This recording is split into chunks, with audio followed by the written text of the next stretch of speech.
Hi everyone, welcome back. I'm Michael Sandler, your host on Inspire Nation. If you've ever wanted greater happiness in your life, then do we have the Hacking Happiness show for you.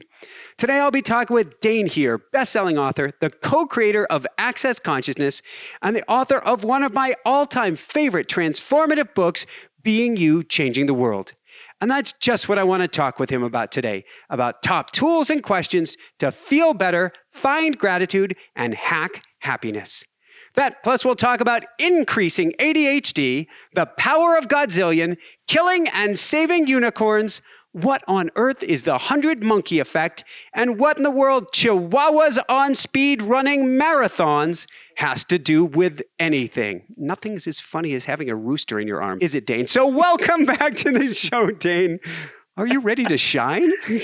Oh, let me tell you, Michael, between you and Ruru, I am ready. Let's do this thing. Woohoo! All right, so question number one, as I have Ruru in my arms for the first time ever in an interview, and I had no plans on doing this. This is all you, Dain, you and Ruru here.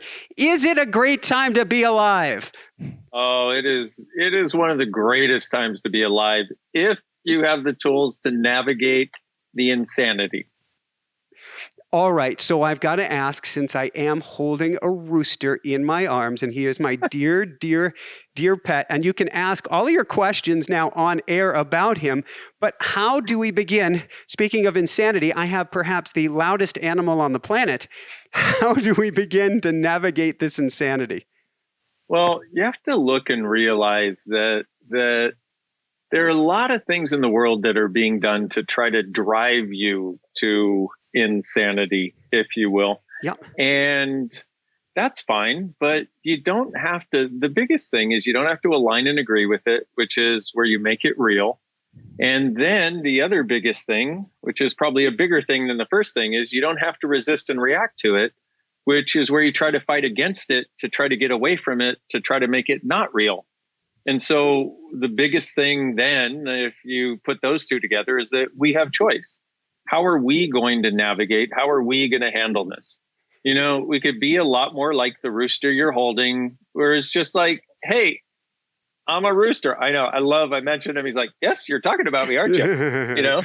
And the thing is, every molecule in the universe has consciousness. You know, Einstein said this, and other people have backed it up with different explanations and theories and tests and all that sort of stuff. But it's like we have if we would function from the consciousness we are, which is actually the awareness that we are, then we would function from a totally different place. And so, as you know, the work I do is called Access Consciousness. But why do we call it that? Because we actually have a definition of consciousness, which is where everything exists, where actually everything and everyone exists, and no one and nothing is judged.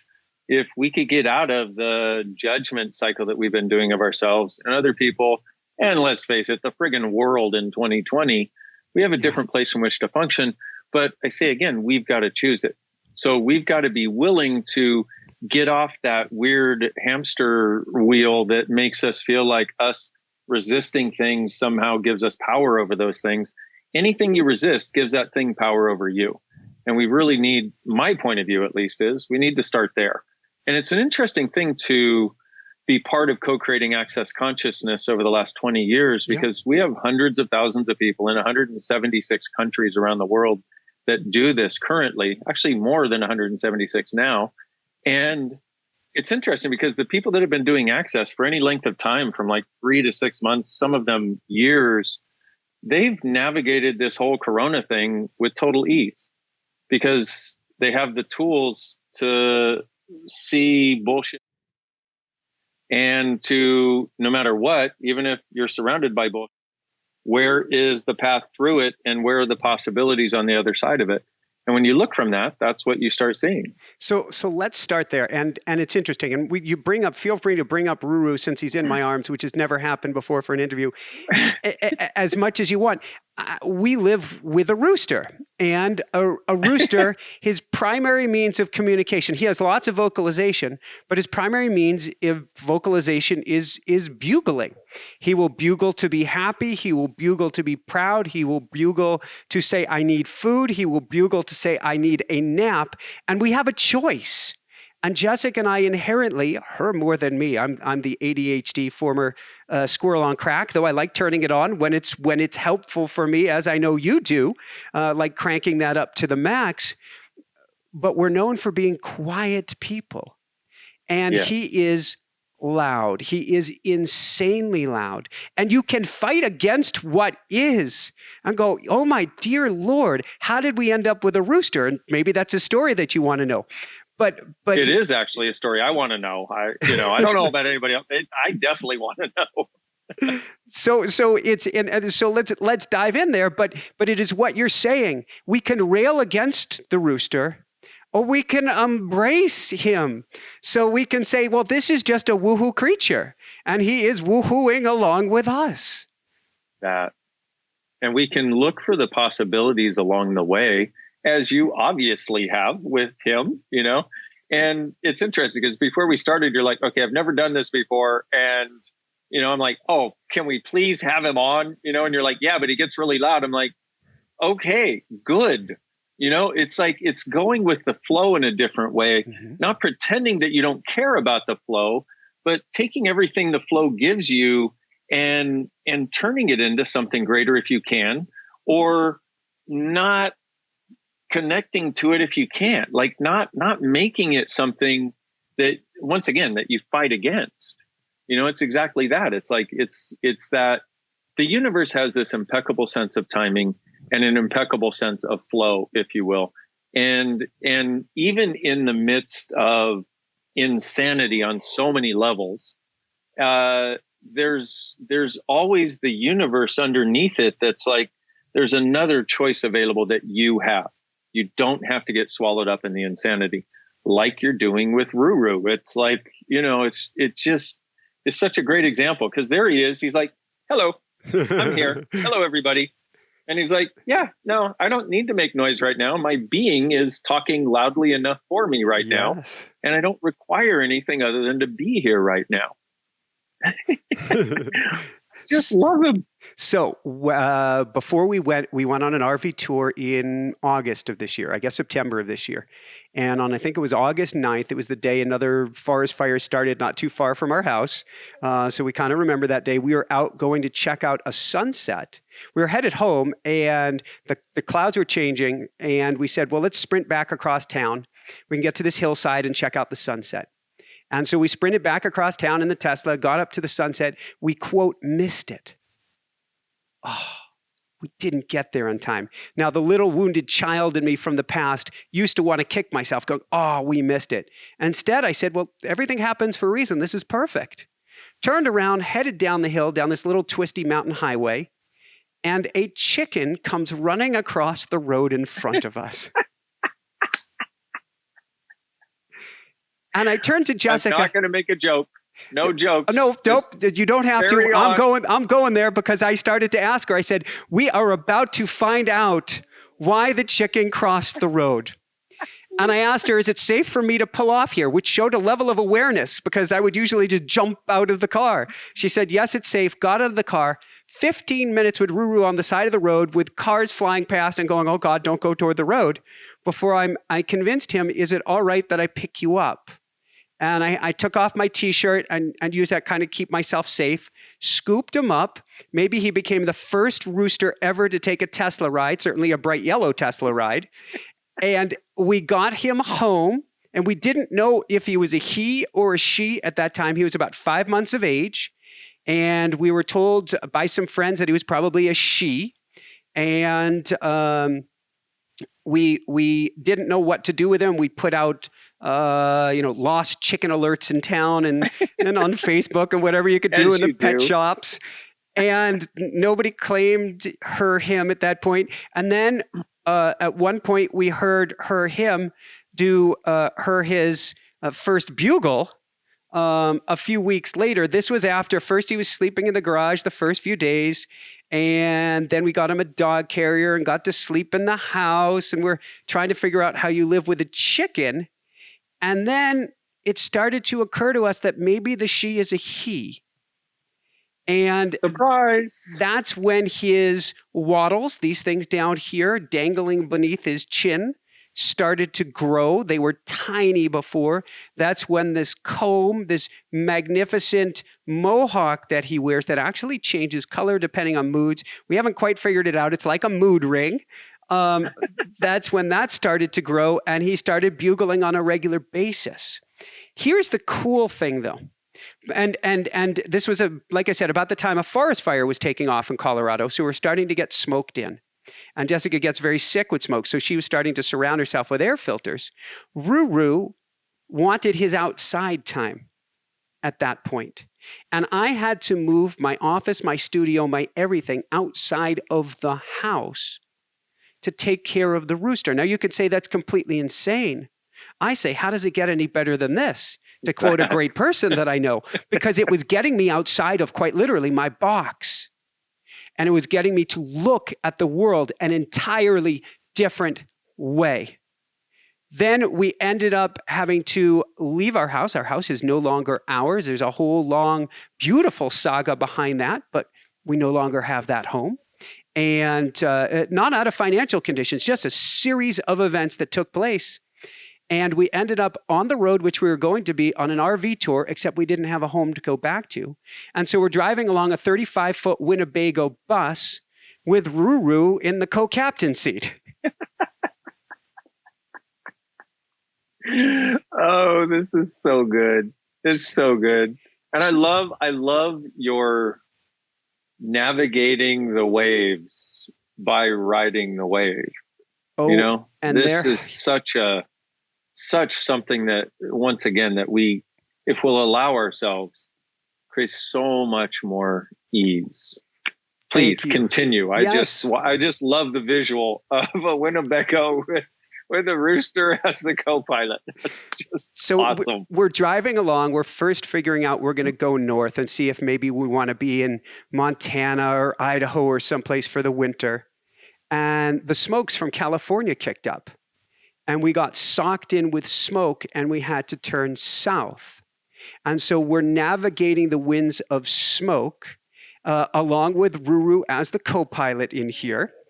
And we got to Dr. Bradley Nelson invited us for a 10-year anniversary. We got to fly over the Grand Canyon in his amazing plane, not with Ruru at that point, but the whole trip was being guided by where can you be with a rooster? Where are you not allowed to be?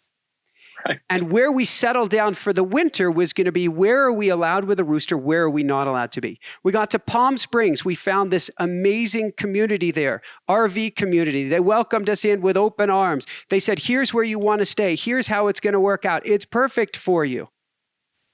And then 3 days later, first thing in the morning, I get a phone call.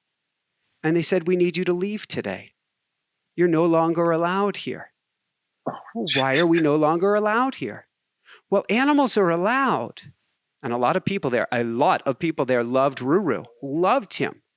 They said, but no farm animals are allowed, so you must go right away.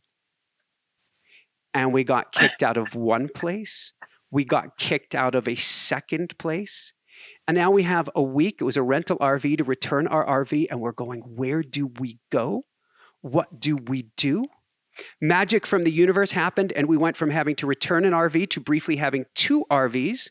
So our producer could go with us and travel with Ruru for a week so we could film a Netflix pilot. How does it get any better than this?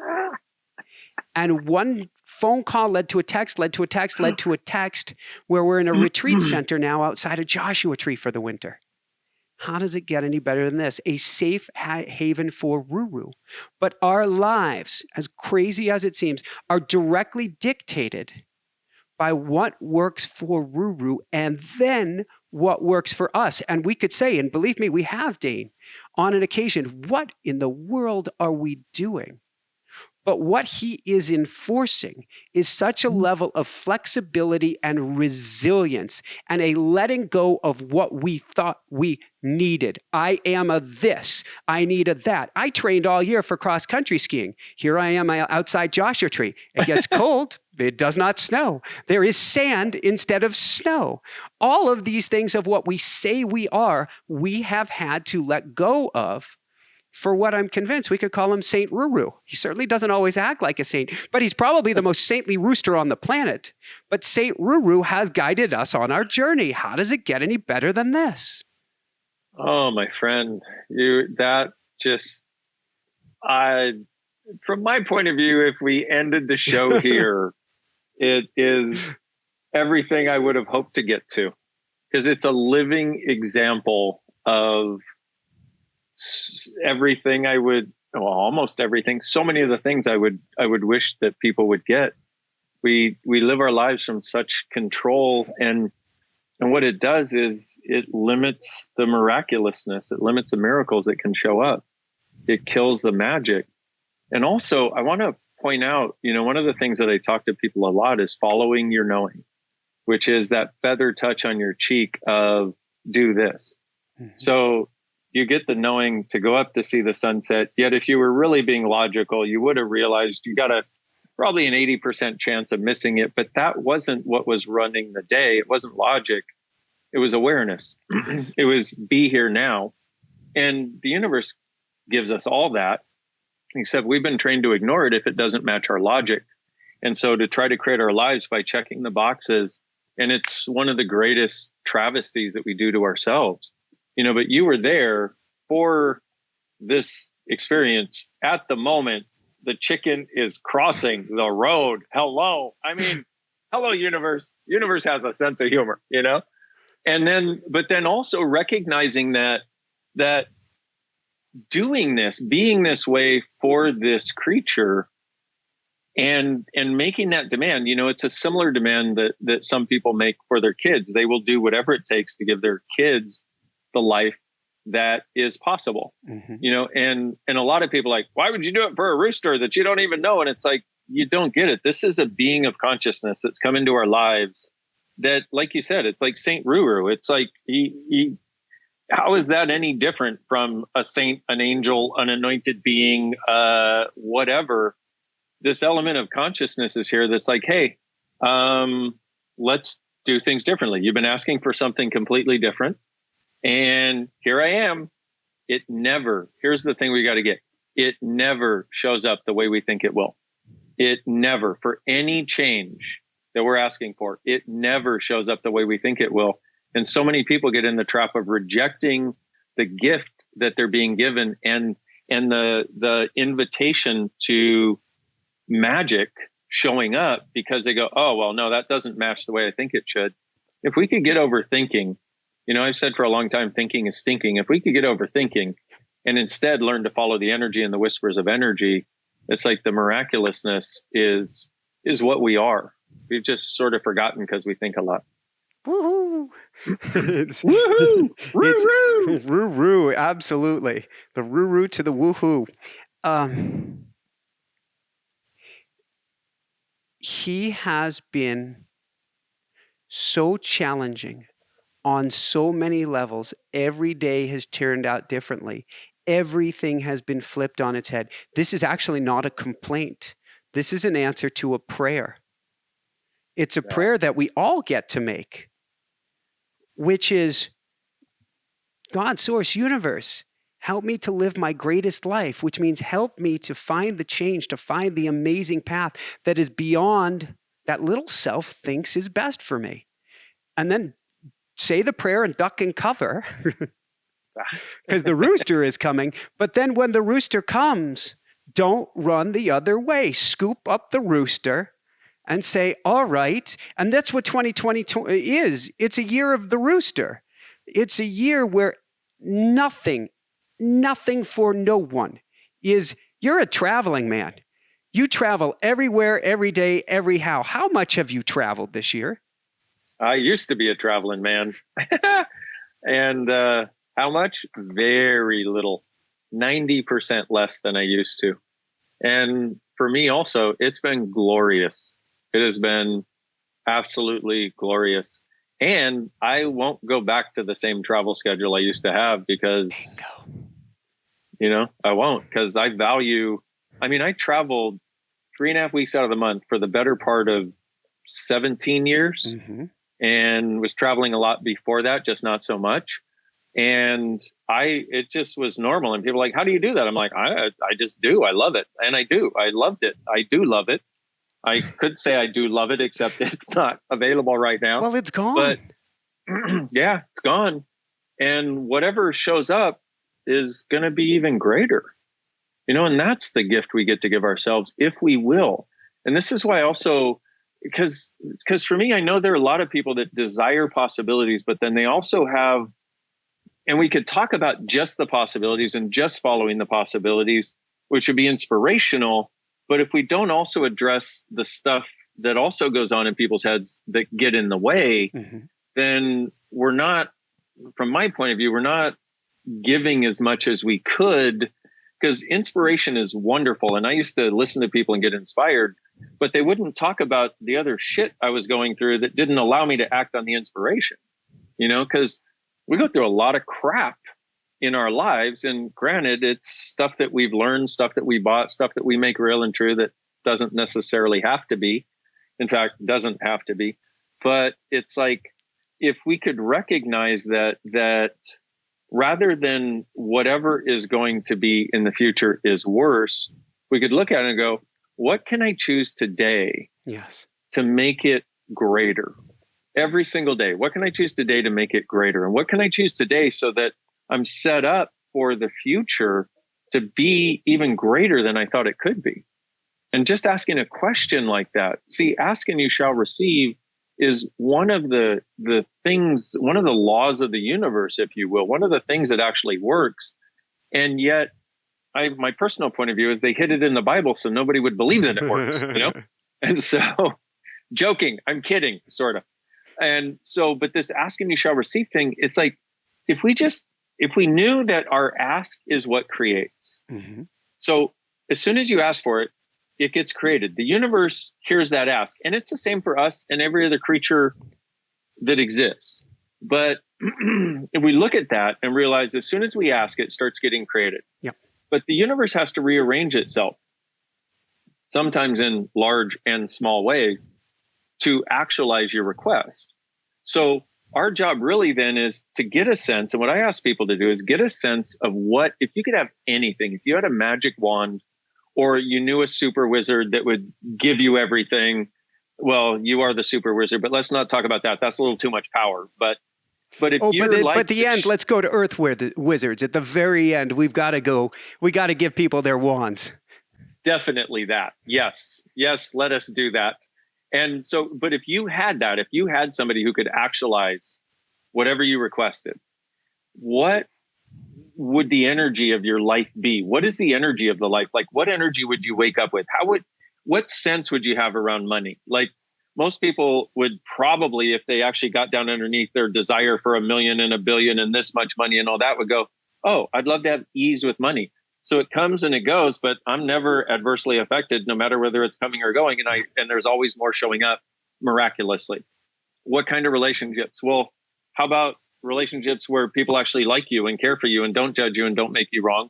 And you don't feel like you need to judge the people in your life and make them wrong, and you actually have a communion and a connection. Well, what about the world? How about a world in which we all expand and become the greatness we are, rather than believing that the lowest common denominator is all we're capable of, that everybody is scrambling to get to on social media and everything else. Everybody's trying to be just like everybody else so they can be liked and popular. What if you were willing to be so different that you could be as great as you know you are somewhere that you've been thinking you must not be because it's not showing up?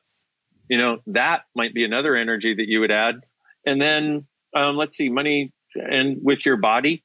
How about having a sense of ease with your body and actually liking it, no matter what it looks like, having a sense of connection with it and actually enjoying it, and being able to ask it to change and have it change just by your request. And those are just some of the things, but if you could look at what is the energy of my life, if I could have anything, what would I like it to be in the next 2 to 3 years? Yeah. And get a sense of that energy, and then go, hey, universe, consciousness, God source, whatever your words are, I'm asking for this, please help. As soon as you make that request, it begins.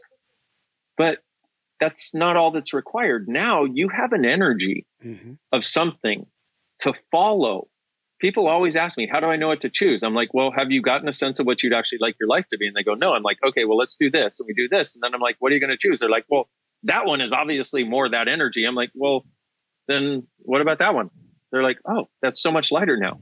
Well, what this is if you get that sense of, if I could have my life be anything in the next, and it doesn't matter the time frame, but if you say like the next 2 years, that's usually enough time so you're not trying to control it and letting the energy just be there. What it does is anything that feels like that energy, whether it's a trip, whether it's picking up a rooster, whether it's going into Winnebago, whether it's going to this place or this place or this place or this place, whether it's a friendship, whether it's going out for coffee, buying a book, doing a class, whatever feels like that energy, do it, because it will guide you to that as your future, even when you don't know how that future is going to show up. Because the thing is, if we're truly being miraculous by definition is beyond definition. Love it. So, but what we keep trying to do is define our lives, because we learned somewhere that that's the way to create a magical life. The way to create a magical life is follow the rooster when the rooster has that energy, which the rooster obviously does. I mean, I saw him, before we started recording, and I'm like, I love you. You are awesome. And he's like, hello. He's like, oh, you get me. I'm like, yep, I do. I actually do. And so if it's so, but it requires, I don't know what it requires. I don't know if it seems to require courage, but also it requires the willingness to be so different in how you choose, and choosing from what is ease, not what is the struggle and the problem you have to overcome, like so many of us have been trained to do. So the first part is the creation of getting that energy and then asking for it, asking to have it. You put your request out in the universe. You ask for the help from consciousness, God, source, universe, whatever it is for you. And then your job now is just to live your life and follow the things that have that energy or greater. That energy will change over time, by the way, because as you realize you can have more, it'll automatically be incorporated into that. Now, what'll happen is, what I would suggest is people write down sort of a sense of what, if they could have anything, their life would be. Write it on a piece of paper, shove it in a drawer. 2 years from now, open that drawer and look and see how much of that has already shown up. That's how we create. And we've been sold a bunch of lies that that's not how we create. But I've seen hundreds of thousands of people that use that and get more than they asked for. Woohoo! It means, you're doing all right there, Roo? It means we get to follow our inner rooster. We get to pull on that golden thread. What interests us, what excitement, without judgment. Oh, I couldn't possibly do that. Or a common one we get is, who am I to do that? Who are you not to do that? Because that impotence, that's coming from consciousness. That's coming from source. Who are you not to follow that pull? That. Exactly that. I mean, and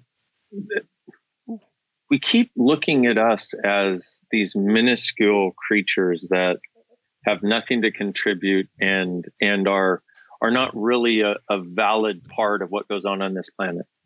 Why? Because we see so many people yelling louder, fighting more, hating more, creating more vitriol, and it seems like somehow they have the power. But in actuality, really? Somewhere I think we know that those of us that are the seekers, that desire a kinder, greater world for everybody, actually have the power to create it, but we don't want to be called upon to be responsible for creating it. But the way we create it is by living our lives by following the rooster collectively. With enough of us following the rooster, the world changes. And it means, I like to think of Ruru on my morning walks, or Ruru in the kitchen table, or Ruru in the place that we got kicked out of. And Ruru is a very proud creature, exceptionally proud. You get him up on a chair or on a high spot, and he is going to would it be croon out to the world like you wouldn't believe. Look at me. He is not being ashamed or embarrassed to be who he is without concern of repercussion. I am meant to bugle, and bugle, oh, I will. And we can go, oh God, no, don't do that now, Roo. Or we can embody that and go, wait, aren't we all supposed to bugle? Aren't we all? Why are we dimming our lives? Dain, why in the world are we dimming our lights?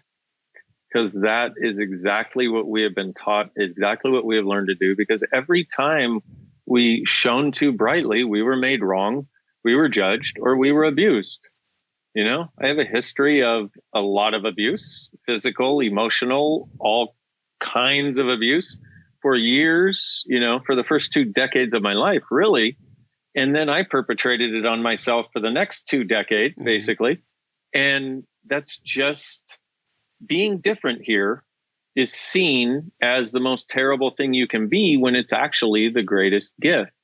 You know, the rabbit hole goes a lot deeper than I can actually say on this particular interview, but there are reasons why that's the case, but who cares? It's like the reason is far less important than us having a different choice and us recognizing that we have a different choice. And so it's like, one of the things that I say, for example, when I talk to people who've experienced abuse and they're still in that cycle of making themselves wrong. Mm-hmm. And I say, look, can I give you a different perspective, please?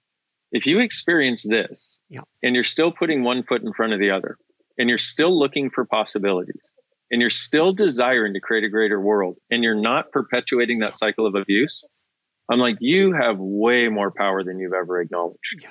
And so that's really the thing I would love to say to everybody. But when I say that, they're like, yeah, but now what do I do with it? I'm like, well, you don't have to be limited by the crap in the world.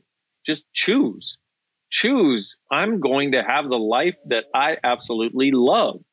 And I mean, look at such a great example. This Rooster, look at the mohawk and the jowls, whatever they're called.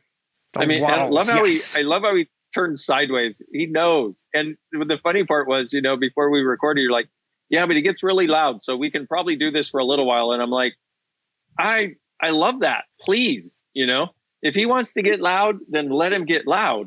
But also in the allowance of him being loud, he's like, I'm just here contributing because he's a conscious being. He has a sense because all animals function from consciousness. It's just us stupid two-leggeds that function from unconsciousness and anti-consciousness. And unconsciousness is unawareness. Mm-hmm. Anti-consciousness is choosing against our awareness or somebody else's. And so this guy's like, yeah, I'm here. I'm contributing. I get it. Why do you think I came to you, Michael? So I could contribute. Hello. Plus, I knew I could totally dominate you two and get everying I wanted, which is beautiful. And in our better moments, which are most of them, and our other moments we want to hide under the desk, but in our better moments, we know he's here for a reason. We get it. We can see beyond the veil. There's a key word that you use in everything, and it's what we bring to the table and can see moment to moment, and that is awareness. There is more going on here than meets the eye. And we've been taught, maybe we've even been taught, awareness is bad. Watch TV, buy this perfume, get this car. You're not happy unless you have this drug. Your leg shakes, then you need to take that. We are told to completely ignore any awareness of our beingness. True story. And that, you just said it. I mean, and we have awareness. It just is.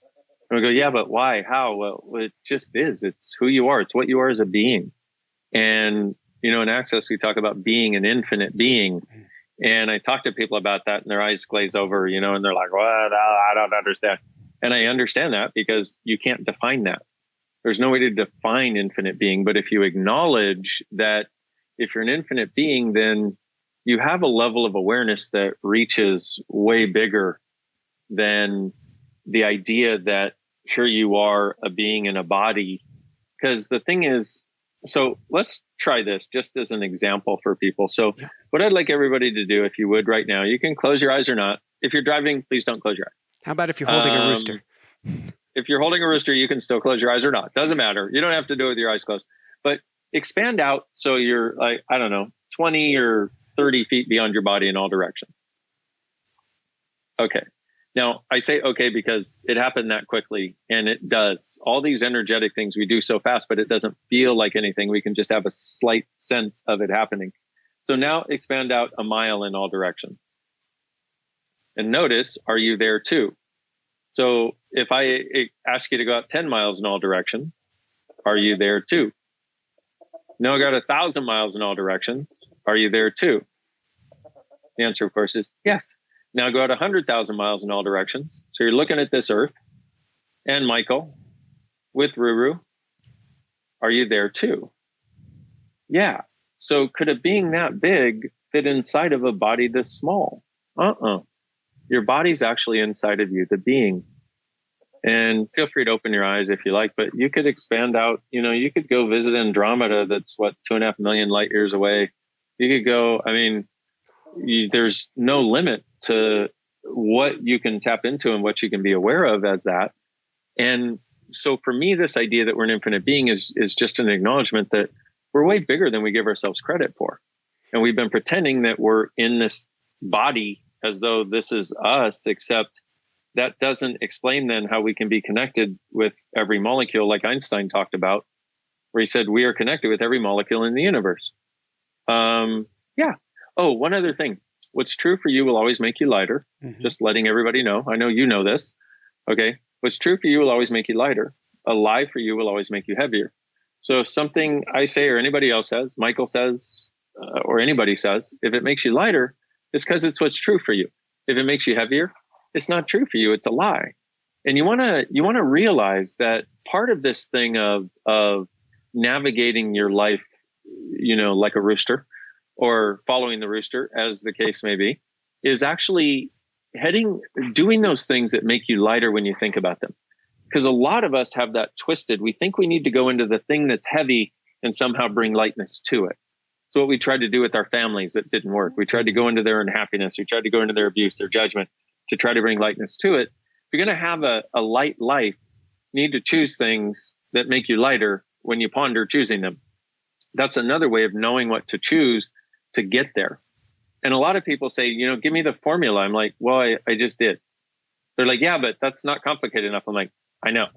But how am I supposed to know it's light? I'm like, well, you got a choice between, for example, you have a choice between dating this person or dating this person. Which is lighter? Oh, that one. Well, there you go.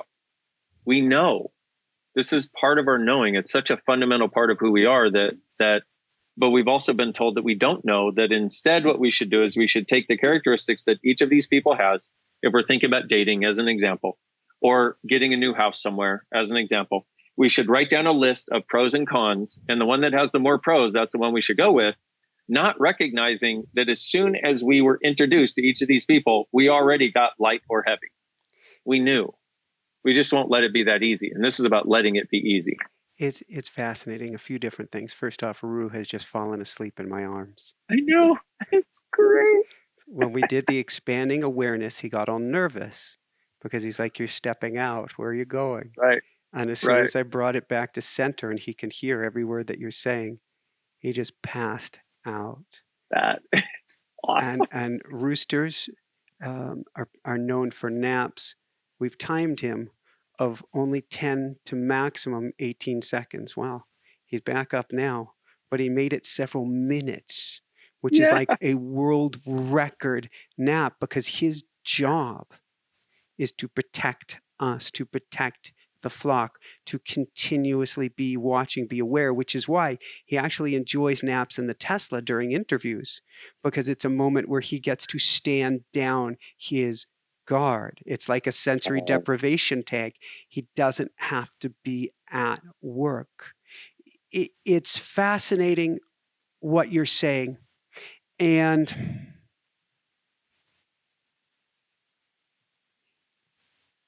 it makes me wonder if we truly began to embody our roosterness, what would that mean? where would we go, or what questions would we be finally able to be brave enough, be rooster enough to ask ourselves? I think the first question would be, if I were as different as I truly am, what could I create and what could I actualize that I've never imagined possible before? And also, what is it I desire more than anything else in the world that I haven't allowed myself to choose? That permission. We had on recently, in fact, he's in our Netflix pilot. We had on Wallace J. Nichols. He's a champion of the sea. He's written Blue Mind. He's one of the most amazing conservationists for saving the sea turtles. He talks about red mind, blue mind, gray mind. Red mind is this fire brain, the egoic brain, the gimme, gimme, gimme, the fighting against what is. Blue mind is the calming nature mind. It's our true essence. And gray mind is where we've been leveled at right now, so overwhelmed by everything that we've been flatlined. And I think that's what, and I know you and I agree, there are many different levels to the game, but we have been flatlined right now so that we can't even begin to ask ourselves, how do we start to crank up that awareness and give ourselves permission to ask the scary questions like, could I really run a show, be a best-selling author, get a Netflix show, and have a rooster at the same time? Here's what I say. I would say, okay, given the scenario that you presented with the gray mind dominance that is being blasted at us right now, I would say pull the plug on all of those things that do not create lightness and or happiness in your life. All of them, whatever they are. And a lot of people are like, well, but that's my whole life. Yeah, I get it. Start by changing the easiest thing to change and then move on from there to the larger things. So for example, if you sit and watch politics all night and get all up in arms about the reds and the blues and the conservatives and the liberals and the whomevers and whatevers, do something instead that makes you happy. Watch comedies on Netflix. Watch uplifting. Do a Google search on, I don't know if it's uplifting or, because there's inspirational, and usually somebody's got to go through a terrible tragedy and all kinds of people die. But Happy News. That's what I've been looking up. Happy News. I love it. Happy News. Look up that. Start surrounding yourself with that. I mean, you really are. A wise man once said, you are the sum total of the people you surround yourself with or something. And I don't know if he was that wise, and I don't know who said it. But that idea is basically what you surround yourself with is what goes in. It's the space you allow yourself to be. Mm-hmm. And we just found out that we have access to a lot more friggin' space than we're choosing. And you ever notice if you laugh, you feel like you have more space. If you are doing something like one of those days where you wake up and you feel light and happy, you have more space. It's like, seek out whatever the heck it is that gives you a sense of space. And it may be very unique to you that nobody else even gets, but do it at least once a week, and preferably once a day, and preferably have some aspect of something that gives you space and makes you happy a majority of the hours of the day that you're awake. And we're not choosing that.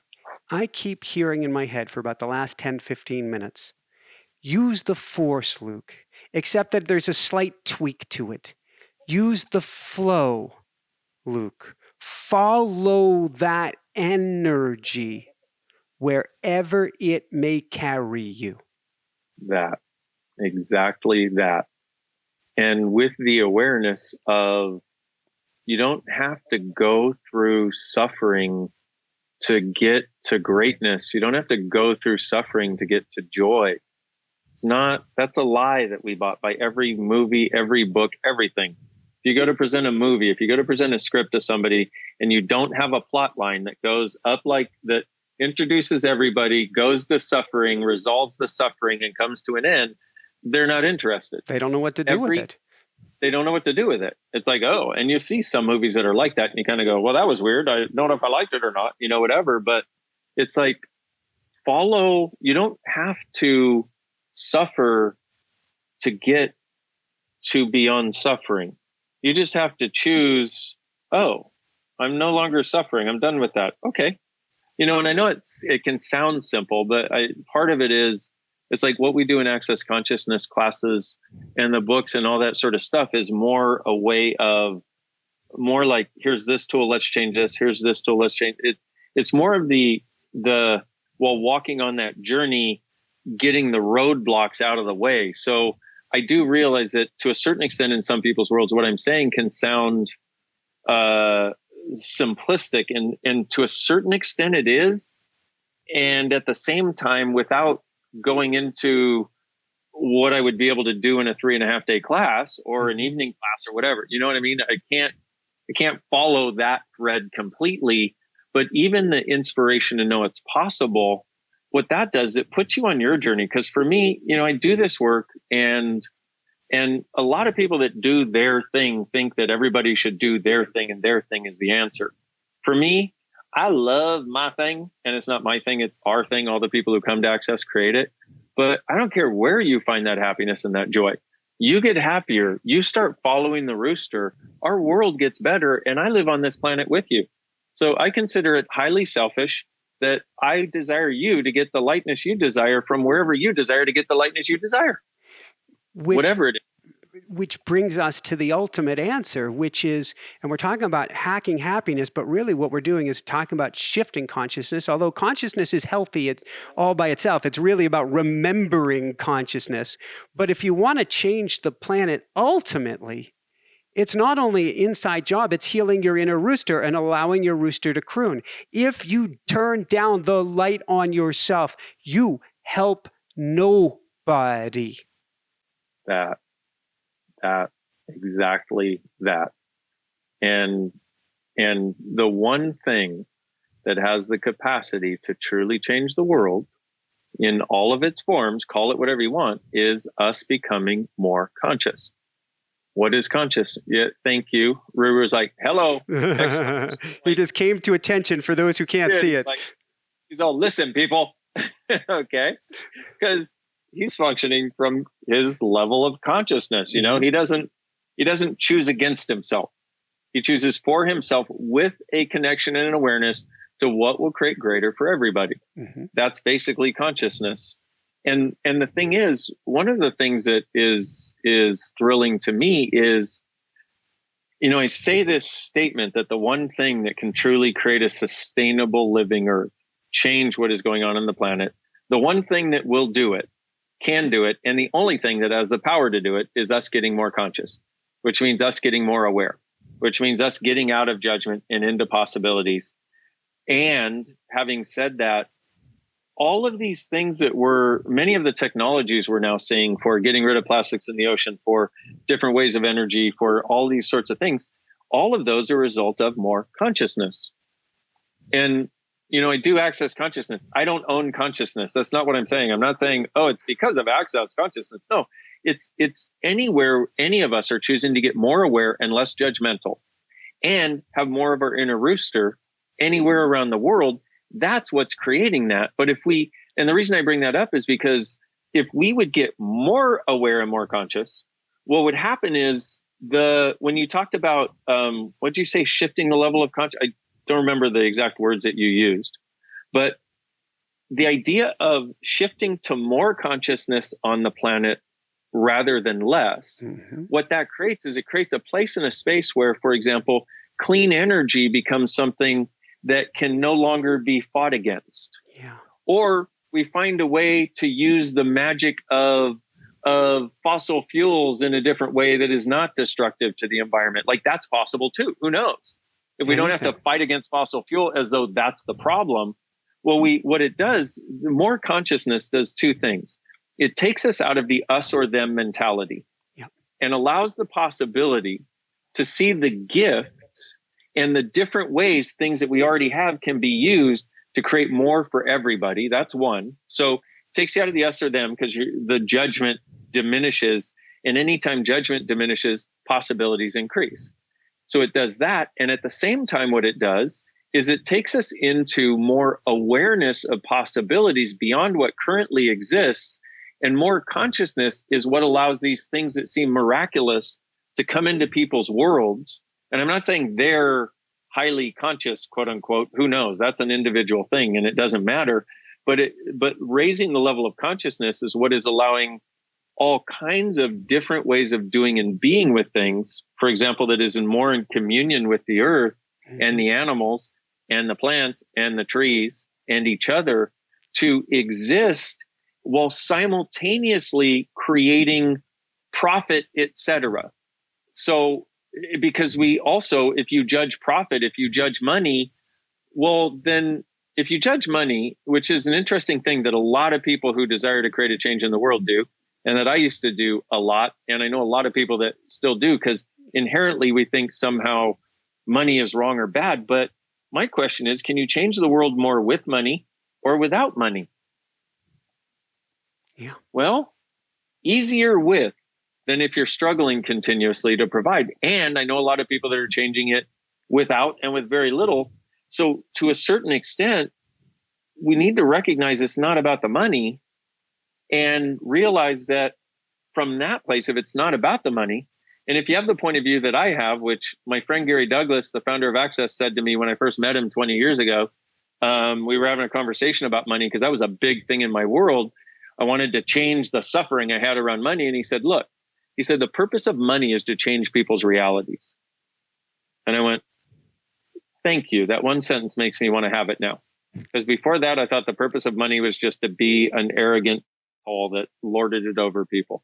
And I realized, wow, like at Christmas time, if you see somebody that you can contribute money to that makes their world a greater place, it's like, well, how is money a bad thing? So I know I got into a money conversation just because that's one of the things that people who desire to create a different world use as a reason and justification for why they can't. But they also use it against people who have money, quote unquote, as though people who have money are bad and evil.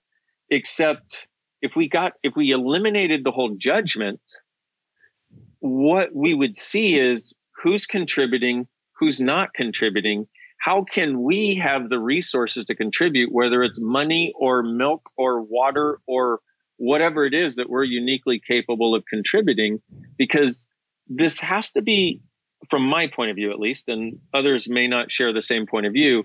For me, though, it's this thing about us following our inner rooster.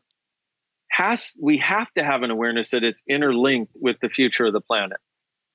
And it's the thing that will create a different future for our planet with enough of us doing it, which is the 100th monkey thing that you mentioned before, where things change instantly as if by magic with enough of us choosing something that is greater for everybody. And that's consciousness begets consciousness. And so I brought up all kinds of things, you could think there were all kinds of irons in the fire or, balls in the air or whatever. Don't go visual on the balls in the air thing. That was something else. But all of these aspects, if we can come to a different perspective, since he's a rooster, I can talk about balls in the air, and he's napping again. I love it. Okay. So all of these things, though, getting out of judgment, getting out of us being right and other people being wrong, and us being wrong and other people being right, allows us the space to see who and what is available to contribute to truly creating a sustainable living future that will benefit all of us and this planet. But we've got to start with us, and we've got to be willing to recognize that there's some yummy awesomeness that we are. And we've been suppressing our yummy awesomeness. That's all I'm saying. Let's stop suppressing it. Like right now, you could just go, you know what? Good point. I'm done. Dear universe, show me the way, because I have no idea. Dear consciousness, please help. Dear God source, whatever it is that you call it. Okay. I'm desiring something different. Show me how to get there. Woo-hoo. It's interesting because when you talk about right and wrong and we bring it back to judgment, the rooster is one of the most maligned abused creatures on the planet. He was thrown out on the side of the road because somebody realized he was a rooster. and only wanted Wow. chickens because you don't have the roosters for meat. They're too hard to raise. You don't have them for eggs. And literally, you can choose to buy eggs that are only chickens, meaning the females. What happens to the roosters? They're thrown out. They're seen as a disposable creature. You can't Wow. even bring them to most rescue sanctuaries. Nobody will take them. And so we can view the rooster as we view ourselves as this is bad, this is wrong, I don't want this, I don't like this doesn't work for me. Or we can say, wow, the very things inside of us that I'm railing against are probably actually the greatest gifts. And I am going to, sort of like I am embracing Ruru right here, I am going to embrace the very, what I think is darkness, what society has taught me darkness, which is actually the opening to the light. Exactly that. And one thing I'd like to add to that, just an additional way of putting it is, what if everything you've thought and decided and been taught is a wrongness of you is actually the strongness of you? That. Well, both you and I diagnosed, I'm going to use that term because I'm not going to put us in a box, diagnosed with ADHD, diagnosed with dyslexia, diagnosed, or in my case, undiagnosed, but on the autistic spectrum. What if that is actually the very things that is helping us to change the world? Abso-friggin-lutely. You know, and in Access, we call those individuals like us, which when you start to, let me say this, we call those individuals the X-Men, the mutation of the species to a higher order of function. And of course, that is seen as wrong and bad and terrible and all this sort of stuff. And it's interesting because in working with people we started working strangely with people. I say strangely because we started at the far end. We started working with people who had autism, where a lady asked us to come and work with her autistic kid. Mm-hmm. And this kid was amazing. And it was the weirdest thing because he was, I think, 4 years old, and he would jump. We were in our hotel room in Houston, of all places. And she came to see us, and he would jump from one bed to the other. And it was like one of those slow motion things where you could see like different. I was like, whoa. And this kid, I mean, it was amazing. We got so much information because autistic people download you with massive amounts of information. Mm-hmm. And part of the reason they get frustrated is because they don't understand the slowness of speech and the slowness of most people's thoughts. And they communicate telepathically. And then most people don't get it. And they get really frustrated when, for example, with this one mom, we were working with this other kid, and the kid put into her head, Mom, he looked into the refrigerator psychically. Okay. I don't know how this kid did this. I actually do now, since I asked to know how he did that. Yeah.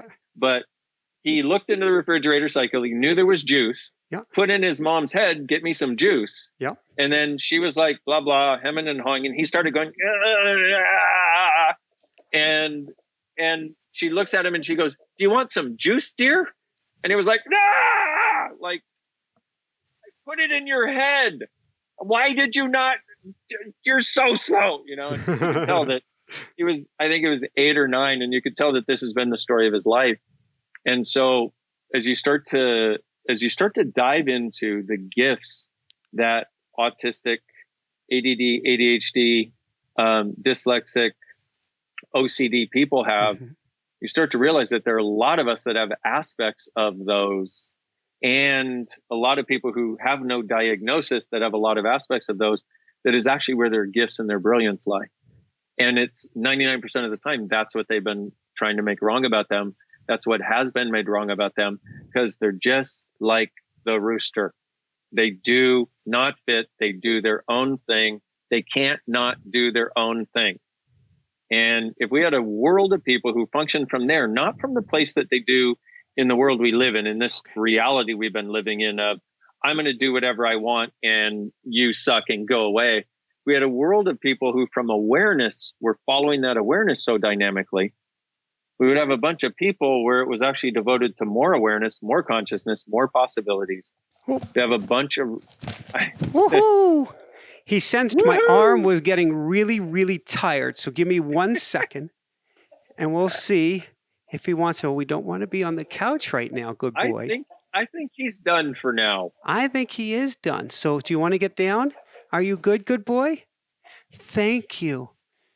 So, and it's really interesting because you and I are both crooners. But when we had Ruru here, it's all about balance. And we actually, he is such a crooner that both you and I dialed back. Yeah. We helped intuitively bring balance. And where there are things out of balance, we intuitively know differently, and yet we still go the other way. Well, that is, see, this example with him and us, the three of us, it's not like the podcast is not you and me, it's us. And when we have an element of consciousness there that is contributing, it's like it contributes a unique gift. You know, it's like each guest contributes a different gift. And so this, if we would recognize that that's actually the word. I love it. I love that he. Oh, it's so good. It's so good. So he's up. It's outside of where the camera can reach. He's up on the coffee table right next to me now, being his full, because he's up now, being his full rooster self. Perfect timing too. But notice he was quiet for an entire hour. And what you said is, you know, when the energy gets going, he likes to go, right? Absolutely. And the thing is, but that, once again, it's an element of consciousness, which is like, oh, this, okay, I'm going to be myself. I'm going to be this. And I mean, you can perceive it. You know, anybody who watches this episode is going to be like, that rooster, man, don't know what it is about that rooster. You know, Michael and Dain were cool, but the rooster, you know, it's like, what a beautiful thing. We brought him. As we were following the flow, use the force, Luke. We ended up in Las Vegas month and a half ago. And we are at this amazing luxury RV resort, and they loved Ruru there. And I heard, you've got to bring Ruru to the Strip. Now, at that point, Ruru still had an early chicken bedtime. He didn't like staying up late. He would put himself to bed. He'd never been around motor vehicles. He had never been around a large number of people. And I asked him, I said, Ruru, do you want to go to the Strip? And I kind of gave him a mental image of what it was like. And he's like, oh, heck yeah. And we brought him to the Strip. I don't remember I think we Ubered there. No, friends brought us there to the Strip after sunset. Now, he is a creature that by nature wants to be protected after sunset to be safe. Right. He does not see well in the dark. And on the Strip, first off, I've never heard this many F-bombs in my life because everybody is going, what the beep, holy beep, and oh my beep. They're like picking up their cell phones. Everybody stopped and wanted to say hi to Ruru. He completely woke them up. Nobody was staying in their stupor. Right. They were immediately coming back to awareness, and all he was doing was being his proud rooster self. Right. I love that, you know, let us be our proud rooster selves and stop believing that is diminishing others. That is inviting others to be their proud rooster selves also. Woohoo! All right. Woo-hoo. Before I let you go, What's an earth wizard? Because I'm convinced, well, first off, you and I both know everything happens for a reason, to assist us on our journey. And I knew back in March when Mother Earth hit that red button, we had been praying as a collective. We knew we can't go this way anymore. Things have to change. We knew it. And we put the prayer out there. And that's why I say duck and cover afterwards. But now you are creating earth wizards. What is this? Because clearly if I have a rooster in the house and I know you are always surrounded by animals, what's an earth wizard and what are we here to do?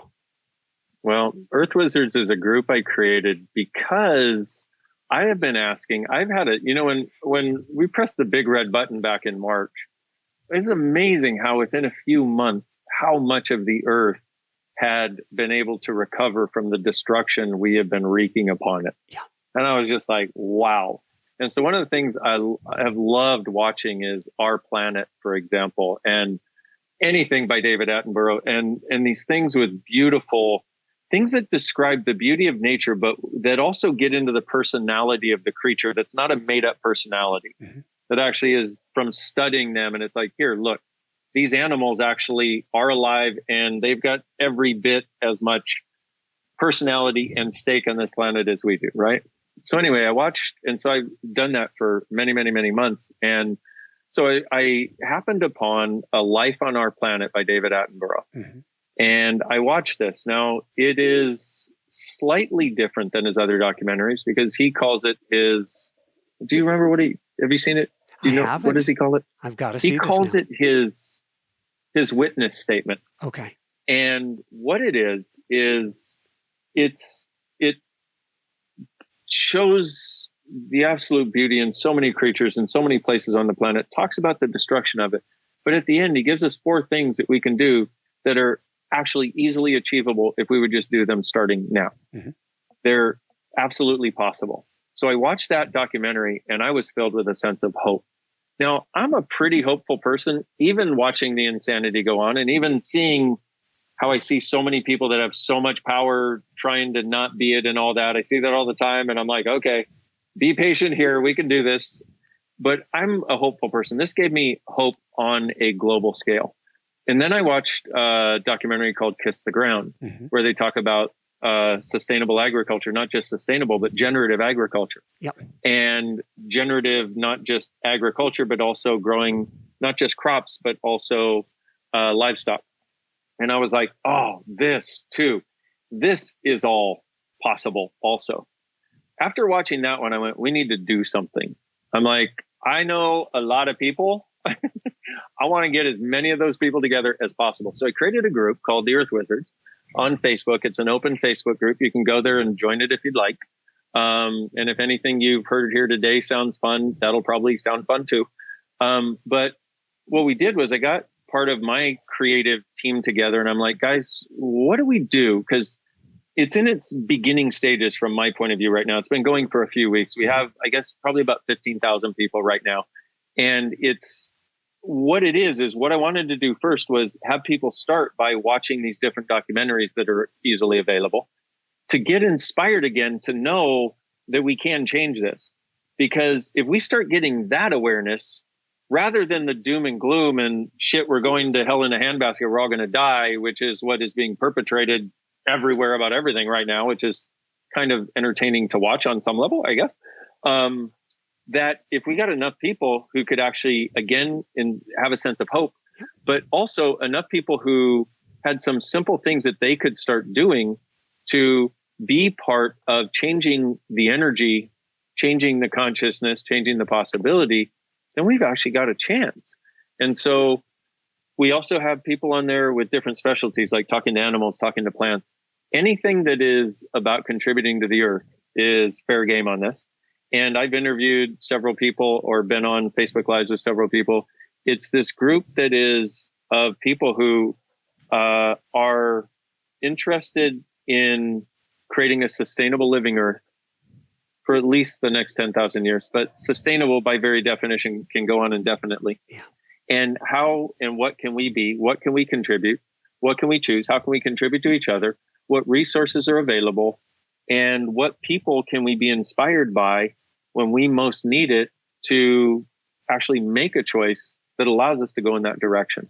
And so that's what it's about. And I say it's in its infancy because one of the things that I've seen in other projects that I've created with people, especially large groups of people, is as there's a point at which the project gets an energy of its own. Like I have a sense, it's like picking up the rooster. I'm following my rooster here. Okay. And I have a sense of something and I say, okay, let's do this. Get these amazingly creative people that institute. And so we start this thing. And then at a certain point, it kind of goes, oh, and here's what else is possible that we can do together. Here's what else is possible. Here's what else is possible. That's what it's about. And it's a free group open to anybody. You are following, because you start by following one rooster, but then everybody's rooster comes together, and now you're following a bigger rooster, and maybe you're even envisioning this giant rooster, and you're riding on the back of this rooster. But allowing it, once everybody comes into resonance, frequency, accord, seeing where that rooster wants to go. Exactly that. So that's the journey we're on right now. Did you like the movie Moneyball? I don't recall seeing Moneyball. Brad Pitt stars in it. It's about Oakland A's, 2000 or so. They had made it to the championship on a very low budget. They'd gotten destroyed by the Yankees. They then lost all their team players.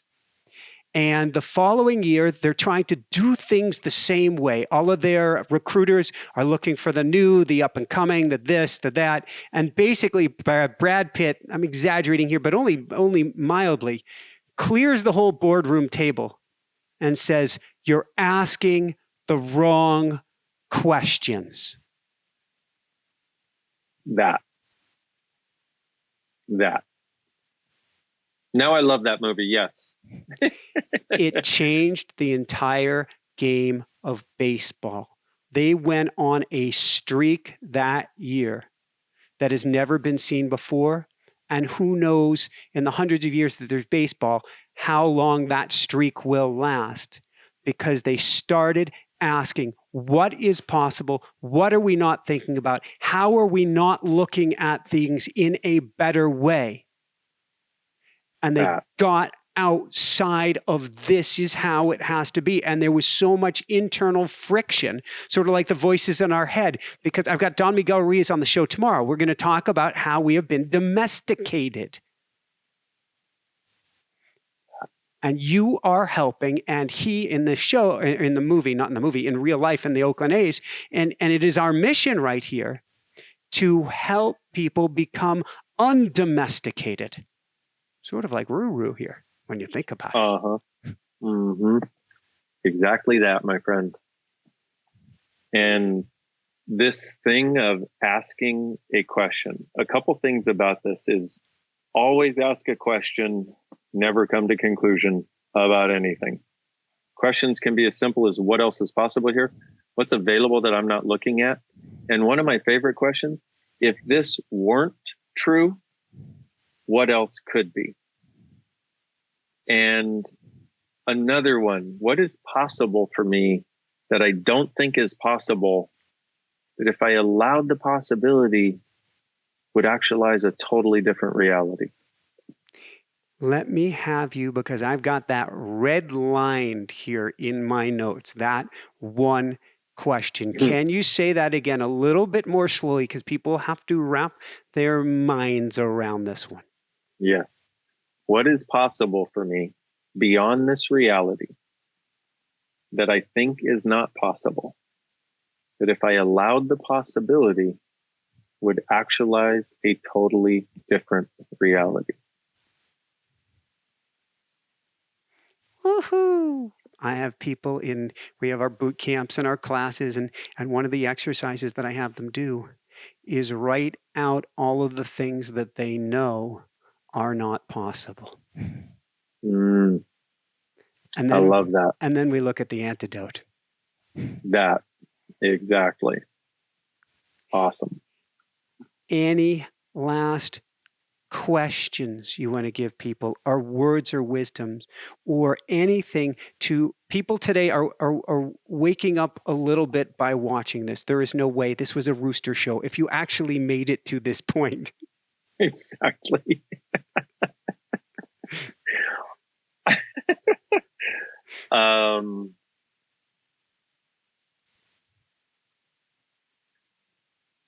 What if everything that you always hoped was possible and thought was possible took everything that you and we all have been through in order to actually get there, to actualize it?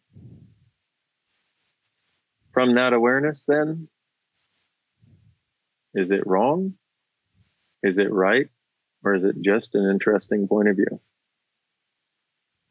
And what would you like to choose from here? Woohoo! Woohoo! It means everything has been perfect. Perfect. Just as it is. And you can choose something even more perfect moving forward. That. So Boom. I am going to see if Ruru would mind. He's doing tree pose right now off camera, meaning one leg. I'm going to see if he would mind being in my arms so that we can wrap this up all together, because I think he has been a powerful force, a force of change, a force of goodness on this show today. You have done great. Let me get in position here.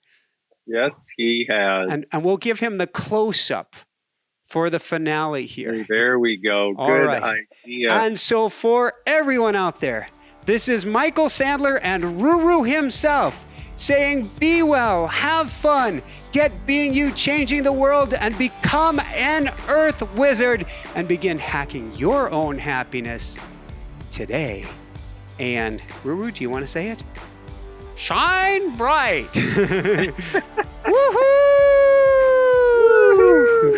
Thank you so much for watching. I hope you enjoyed this latest interview as much as I did. For more on how you can up-level your life, click on the links below for our mini masterclasses, for our boot camps, and for a very limited availability one-on-one coaching with me. Be sure to give this a huge thumbs up if you like this, leave your comments below, and you can check out more amazing videos here and here. Love you guys so much. Shine bright. Woohoo!